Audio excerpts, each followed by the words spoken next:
Buenos días, amigos. Bueno, empezamos, como todas las últimas semanas, empezamos a tratar de digerir algunos temas económicos que quedan pendientes, muchas veces no por poco importantes, sino porque los actos de la campaña electoral cada vez son más intensos y más polémicos, ocupan las primeras planas de los diarios. Hoy vamos a tratar de hacer o intentar hacer una especie de repaso de la última parte de la gestión del gobierno en materia económica. Esto es una materia muy discutible, a tal punto que por un lado se está discutiendo hasta la eventualidad que parece alocada de la continuidad de Axel Kicillof como ministro de Economía de un presunto gobierno de Daniel Scioli, hasta pronósticos que dicen que no se va a llegar tan fácil a la transmisión del mando el 10 de diciembre sin antes una devaluación. Hoy lo invitamos porque es un tiempista para hacer estos análisis al economista Ramiro Castiñeira, de la consultora Econométrica, que acaba de difundir un informe que nosotros vamos a mostrar en placas. Y después Ramiro va a desarrollar. Vamos a la primera placa. Es muy interesante porque aquí habla de un relativo éxito de la gestión de Kicillof en el último tiempo. Es decir, por un lado el swap chino que permitió, ya se utilizaron creo, ¿no? Sí, 5.000 millones de dólares, un swap que teóricamente contempla 11.000 y la posibilidad incluso de renovar por más, y los 3.000 millones de nueva deuda que el Estado e YPF colocaron en el mercado y de alguna manera fortalecieron las reservas. Es decir, el gobierno consiguió estos 8.000 millones de dólares y evitó devaluar, porque finalmente era el sustento que necesitaba, por lo menos a esta altura del año. Todavía falta, ¿no? Decime, ¿qué puede pasar de ahora en más en todo caso? Un punto no menor es que el contexto internacional es pésimo para toda Latinoamérica, ¿no? El viento de cola que tanto nos benefició durante la última década a absolutamente toda la región se empezó a desarmar, más o menos ya en el 2012, 2013 se empezó a desarmar, cuando ya marcaba los máximos, que no rompía nuevos máximos, claro. Y ya después en el 2014, ya hacia fin del 2014, sí empezaron a caer con mucha fuerza todos los commodities, ante la expectativa de que Estados Unidos también va a subir la tasa de interés, ante la revolución del shale gas que está generando en Estados Unidos, es decir, una combinación que hizo que todos los commodities colapsaran y por lo tanto las exportaciones de Latinoamérica también están colapsando. Tenés a Venezuela, bueno, en un extremo donde sus exportaciones están cayendo a un ritmo del 50%. Petróleo, además. Exportan nada más que petróleo, entonces caen al ritmo del petróleo, un 50%.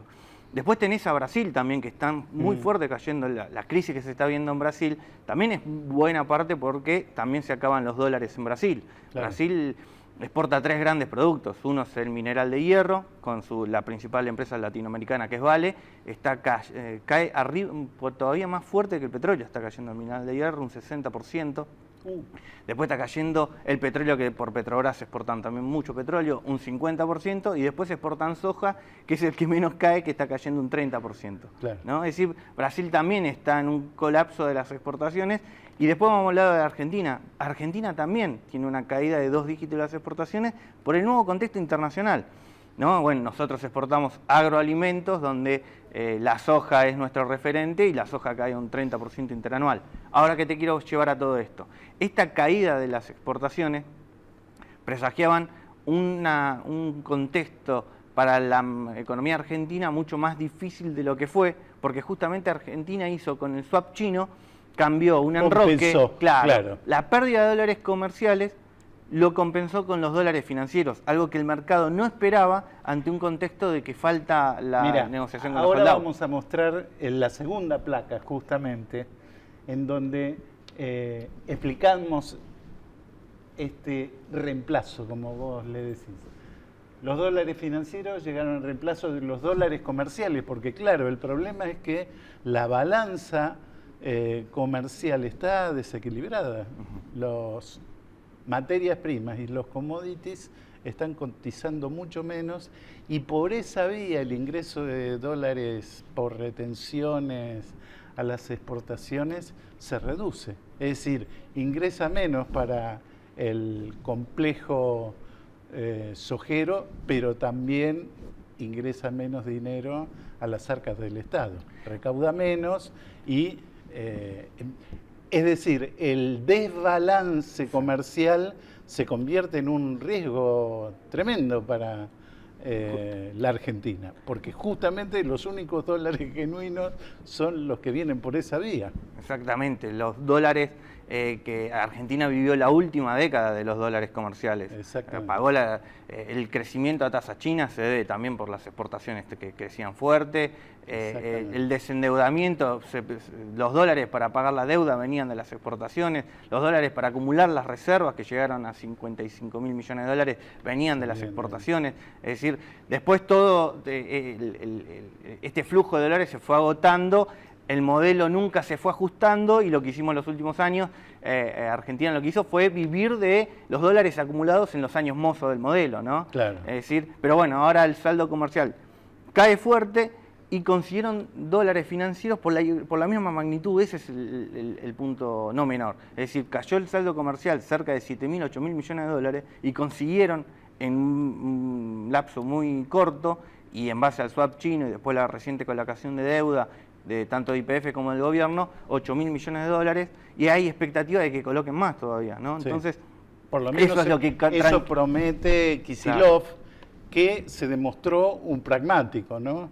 Lo que parecía imposible, que era endeudarse en el mercado de capitales internacional, bueno, finalmente lo hizo y sin ningún problema. Por supuesto, pagando altísimas tasas de interés que no paga nadie, creo, 9% en dólares, por ejemplo, las del a bono, grandes rasgos, claro. A grandes rasgos, una economía tiene que pagar de tasa de interés lo que crece, ¿no? Claro. Para tener sustentables sus cuentas públicas, ¿no? Para que la deuda no sea explosiva. O sea, Argentina, vamos a suponer, cuando crecía tasas chinas, podía pagar tasas altas.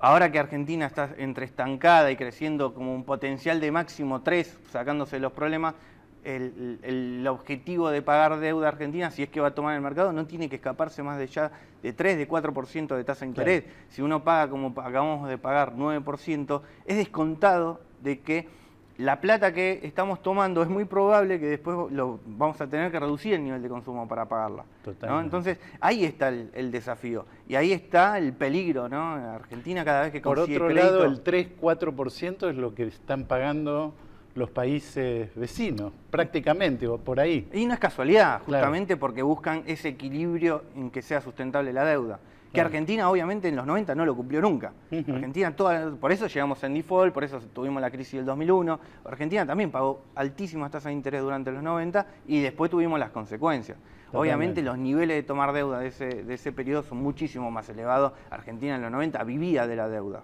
Entonces, nosotros venimos de toda una década de vivir de la balanza comercial. Acá hay justo este año, y en un contexto de que caen fuerte las exportaciones, tiene que venir el componente de tomar deuda para suavizar el ciclo. Eso es una realidad. Totalmente. El miedo que tengo en lo personal es que Argentina, cada vez que empieza a tomar deuda, se envicia y hasta no agotar todos los cupos, ¿no? Es casi como que revienta la tarjeta, ¿no? Se va de shopping y revienta la tarjeta. Bueno, por lo menos, ese es el miedo que como ciudadano de pie uno tiene. Ahora se endeuda y pagan los que vienen, ¿no?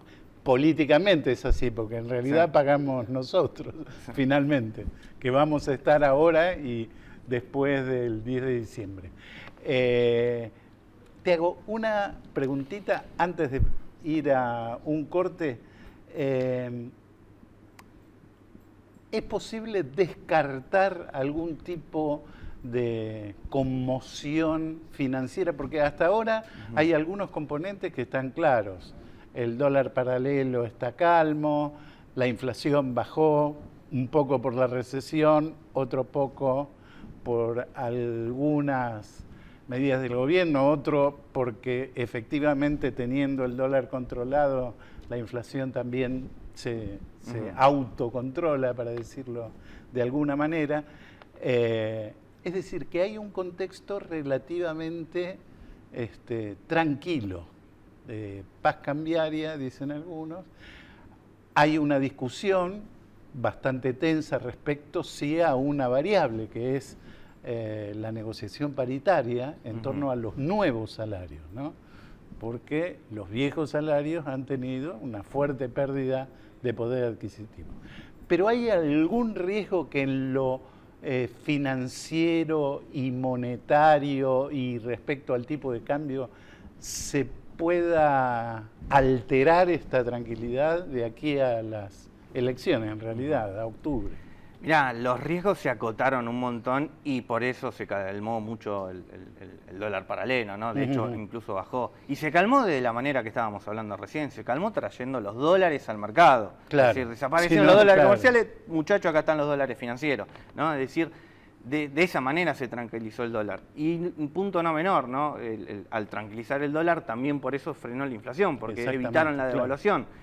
Y ahora el componente previo a las elecciones, que va a haber un potencial, un posible rebote, por lo menos en el margen, pero una mejora en el consumo, de la base de que si yo mantengo el dólar quieto y las paritarias son inminentes, cerrarán en torno al 27, 28, 29, 30, al número que cierre cada paritaria en particular, lo que está presagiando, está augurando, es un pequeño aumento en el salario real que se va a ver en un empuje en el consumo previo a las elecciones, ¿no? Es decir, que parte del poder adquisitivo perdido, sobre todo el año pasado, se puede recuperar justo en las últimas semanas previas a las elecciones. Es decir, la gente se va a ver con más dinero en el bolsillo. Y vos viste cómo es la carrera de salarios contra precios, ¿no? Justo estamos en el momento donde el salario pega un empujón y es justo previo a las elecciones.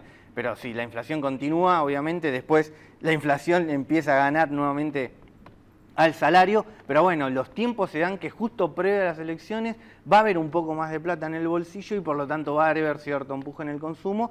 Y lo que Argentina o el gobierno logró fue blindar a la Argentina o al consumo en particular del vendaval externo que se está viendo, que te estaba comentando. Claro. Obviamente tiene sus costos, ¿no? Porque el costo es mayor atraso cambiario, mayor déficit fiscal y la desaparición del saldo comercial. Esto no es gratis, ¿no? El punto y no es que se resuelve, queda, digamos. Es decir, es tarea para los que vengan. Yo te digo, hay que ser, es una realidad que el colapso de las exportaciones obligaba a tomar deuda para suavizar el consumo, pero también quizás se jugó electoralmente a esta situación o se combinó de la manera de, no solo para suavizar el consumo, sino también para suavizar el impacto en las urnas y quizás tomando... abusando del atraso cambiario quizás por demás en ese contexto. Totalmente. ¿No? Hacemos una pausa y volvemos con el último punto del informe de Econométrica que tiene que ver con toda la relación externa de la Argentina, sobre todo con los fondos buitres, con los holdouts, con la secuencia de negociaciones que están pendientes en realidad porque este gobierno prefirió no hacerlas directamente. Volvemos enseguida. Vamos a mostrar el último punto de estas claves financieras. Las expectativas de apurar un arreglo con los holdouts. El 2016, es textual lo que dice el informe de Econométrica, arrancará premiado para sobrellevar una economía que se hereda estancada, con cepo, con pocas reservas netas, sin saldo comercial, déficit fiscal mayor al 5% del PBI y todavía sin tener asegurado el financiamiento externo. Es decir, la demora en negociar con los holdouts complica el panorama respecto al financiamiento, sobre todo. Pero hay posibilidad de que esa negociación tenga un resultado certero. ¿Qué iríamos a negociar, por ejemplo? ¿Pagarle o no pagarle la sentencia a Tomás Griesa? Mira, primer punto en particular, para no perder lo que opina el mercado, lo que espera el mercado, los bonos están cotizando a buenos precios, ¿no?, de Argentina. Sí, Nadie sí, está sí. esperando que el contexto se complique, sino todo el mundo está esperando que el contexto de la deuda se destrabe. Se destrabe porque ya, bueno, ahí marcábamos en esa frase que el 2016 arranca premiado, ¿no?, con todas esas cuestiones, cepo, estancamiento, déficit fiscal, déficit externo, ¿no? Claro. Es decir, que la economía se queda sin trincheras, se utilizaron todas las herramientas o todo lo que te da grados de libertad como para poder hacer una buena negociación o para tener dólares también para financiar el consumo en el 2016, se empiezan a agotar, ¿no? Claro. Es decir, la economía arranca en ese contexto. Entonces Argentina, el año que viene, un punto no menor, Estados Unidos el año que viene ya vamos a estar discutiendo cuánto más va a subir la tasa de interés, ya va a estar en algún paso concreto que se dio, ¿no? Entonces, hasta ahora era la promesa, era fin de año, fin del 2015. Aparentemente no da para levantarlo tan rápido, según Yellen. claro. Pero es inminente porque la economía americana, la verdad que viene creciendo con fuerza, se recuperó con creces de lo que fue la crisis subprime en el 2009, mejoró tanto su situación fiscal, llegó un déficit de Estados Unidos, llegó un déficit de 2 dígitos, ¿no? Sí, y sí, ya lo contrajo notablemente. La situación externa también la mejoró, y ahora que cayó el petróleo y encima ya importa menos petróleo por la reducción del shale gas, le está mejorando un montón las cuentas externas de Estados Unidos. Claro. ¿Qué te quiero decir con esto? recuperó puestos de trabajo, además. Recuperó puestos de trabajo, los balances de las empresas americanas están muchísimo mejor que antes, mucho más limpias, a costa de ensuciar la Fed, pero la espalda de la Fed es muchísimo más grande como para que él le hace una mancha más al tigre. Pero vamos al punto de que Estados Unidos sacó la pata fiscal, va a sacar la pata monetaria y por lo tanto si sube una economía que crece, que está a la expectativa de subir sus tasas de interés, es posible que el contexto internacional o los capitales vayan hacia Estados Unidos, ¿no? Totalmente. Entonces, buena parte ya se descontó. Lo que está sucediendo este año en los mercados internacionales es justamente la expectativa de que... Sobre todo la revaluación del dólar, de alguna manera. Lentamente. Viene todo de la misma línea. Claro. ¿no? La revaluación del dólar es porque se revalúa la economía americana. Exactamente. Entonces, bueno, el contexto internacional va a ser difícil y la economía argentina está mucho más expuesta que antes. Entonces, así como Kicillof necesitó de dólares financieros para suavizar el nivel de actividad, el próximo gobierno también va a necesitar de dólares financieros para suavizar el nivel de actividad. Lo que sí no va a contar, o quizás ya se va a agotar buena parte del swap chino, y después no puede andar pagando tasas de interés, ya te dije, pagar al 9% es hipotecar el futuro directamente. Claro. Entonces, para poder bajar la tasa de interés, obviamente va a haber alguna negociación con los hold down. Y la realidad es que el fallo se perdió, se perdió y no es el juez Griesa, es el sistema judicial americano el que está diciendo, ¿no? Está amparado por completo, si quieren, el juez será la cara, pero acá es todo el sistema judicial americano que dijo que Argentina perdió y tiene que pagar. En realidad el gobierno hizo un juego de picardía política interesante, porque lo que es inaceptable del fallo de Griesa es que primero haya que pagarle y mucho más a los que estaban pendientes, es decir, a los buitres, no a los holdouts. En realidad, esa discusión es una discusión jurídico-institucional que no se salda en los tribunales de Nueva York. Aún pagando el fallo, más o menos la deuda argentina, la deuda en dólares con el sector privado no va a llegar a 12 o 13 puntos del PBI. Lo que te quiero decir que Argentina, aún pagando el fallo, está desendeudada. Exactamente. Para poner los números concretos, vos viste que el juez Griesa está frenando todos los pagos de Argentina, no deja pagar y por lo tanto se acumula en una cuenta en las reservas argentinas. Esa cuenta... Es default más default más default. O sea, todos los intereses que no se pagaron, bueno, eso suma más o menos, no llega ni a 3.000 millones de dólares. Suponete que en el 2001 el juez Griesa no hubiese dejado pagar, a esta altura Argentina ya tendría una cuenta 20.000 millones de dólares, claro. 10 veces más. Es decir, ahí te muestra y te pone de manifiesto el desendeudamiento, y aparte concreto. Es decir, de 20.000 millones que hubiésemos pagado en un año, este año Argentina, que no le dejaron pagar, fueron 3.000. Entonces, te ponen en evidencia que el desendeudamiento es una realidad. Entonces, esa es y que aún pagando el fallo que perdimos, y sin duda que es injusto, pero no importa, se perdió y hay que mirar para adelante, y más sabiendo que el próximo gobierno arranca con una economía complicada.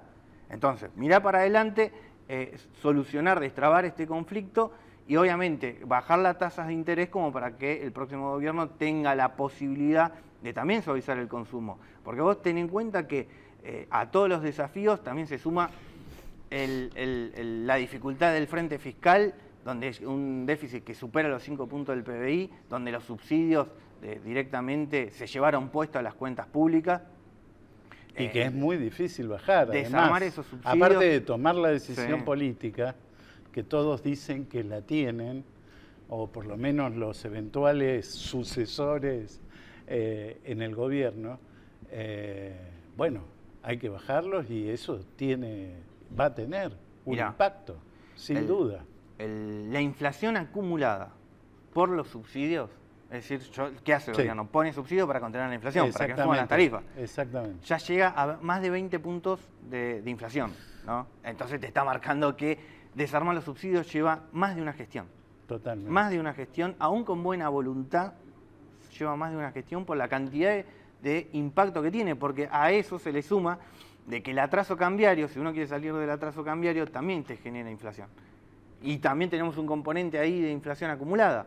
Entonces, poner nuevamente, encarrilar la economía para que vuelva al sendero de crecimiento, para que vuelva a la economía sin cepo, para que vuelva a una economía de las tasas chinas o de por lo menos crecimiento como hace el resto de la región, es un desafío no menor, no imposible, pero no menor, que no hay que subestimar y no hay que quitarle herramientas al Estado para intentar hacerlo. Este gobierno ya no lo quiso hacer. Claro. Los últimos 4 años, cuando dijo hay que hacer la sintonía fina, se asustó y arrancó con el cepo.